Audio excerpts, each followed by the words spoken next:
Okay, hello. I wanted to give an overview of the modeling hierarchy that you encounter in nonlinear structural analysis with frame structures and generally for any type of finite element model or structural finite element model in general. Okay, so at the highest level, we have the structure or the structural model. Okay, and for the case of static equilibrium, we're solving a nonlinear system of equations, right, where the resisting force PR is a nonlinear function of the nodal displacements U sub F, all right, and that equals the external forces or external loads P sub F, all right. So what we have is your structural response generally looks something nonlinear like this, and then for some given applied load P sub F, we want to find that equilibrium point where P sub F equals the resisting force. External forces equals internal forces.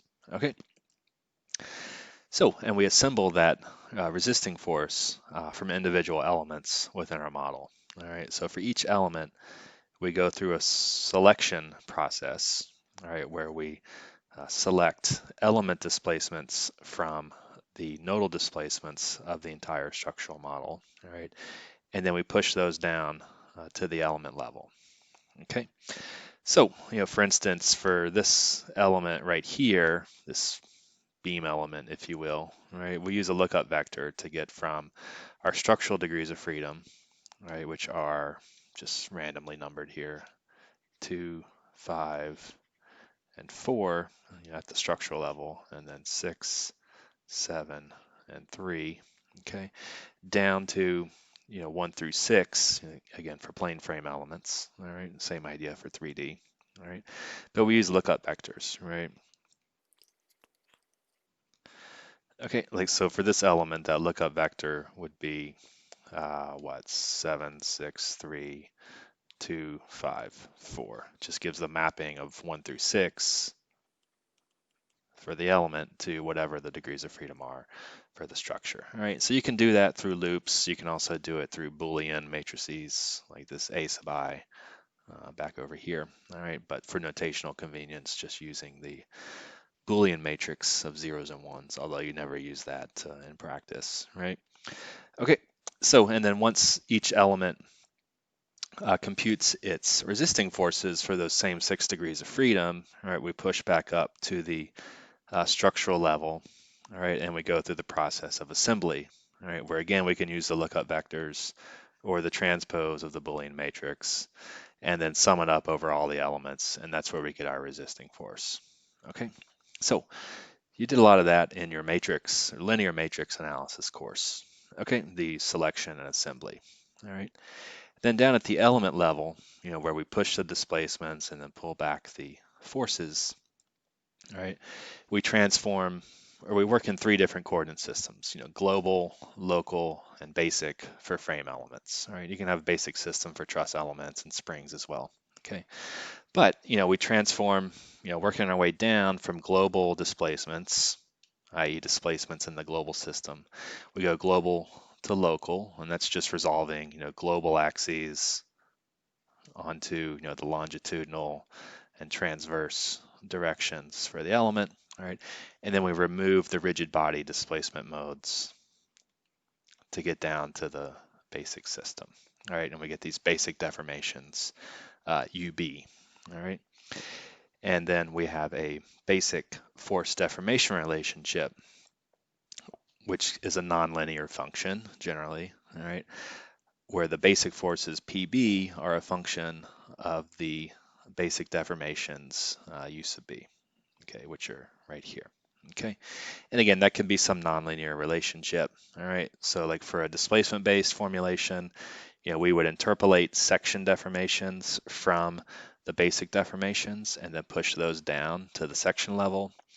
And then once that computation at the section level is carried out, like through a fiber section or stress resultant section, which we'll talk about in a minute, we get section forces, all right? And then, for example, with a displacement-based formulation, we evaluate weak equilibrium, all right, in terms of section forces being a weighted integral over the element length, all right? And that gives us the basic forces axial force, moment at one end, moment at the other end, in terms of our basic deformations, which are the stretching and then the rotations relative to the chord at the two ends of the element. Okay, and then there's other formulations available, right? Not just displacement based, but there's force based. There's mixed formulations, gradient based and elastic, and there's also just regular old linear elastic, right? EA over L, 4I over L, 2I over L, all that fun stuff, right? Okay, and then down at the section level, right, it's a nonlinear relationship between section forces and section deformations, right? And again, just carrying through the idea, right, we can interpolate that at any point on a section, right, we can get the material strains in a fiber model, right, epsilon, right, and then evaluate the material stress strain relationship at each fiber or each layer in 2D. In 3D, right, we'd have discretization in both directions, all right, but we evaluate some stress strain relationship. All right, we get stress as a function of strain plus history variables, push that back up to the section, and then integrate over the section area to give us the stress resultants, say M, moment, axial force N, like for a Bernoulli beam. Okay, and we can use other stress resultants like for shear. We could have shear stress at material level, all right, and so on. All right, we can also just specify section forces directly in terms of section deformations without digging down into the material level like we do with fiber models. Okay, so like in linear structural analysis, we didn't really spend a whole lot of time at these levels, all right, but because it all just boils down to Hooke's law, right? We get material, Hooke's law, and then the section, right? We just get, M equals EI times curvature, and axial force is EA times the axial deformation. Okay.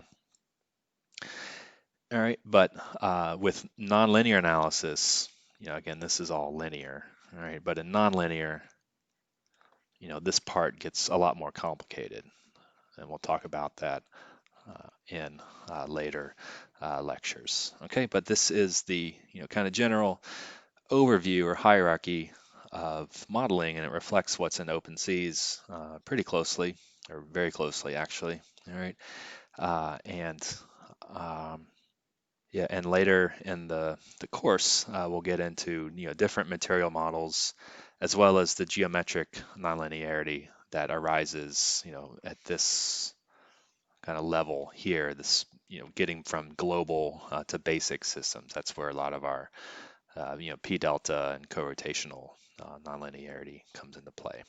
Okay, so thank you for watching.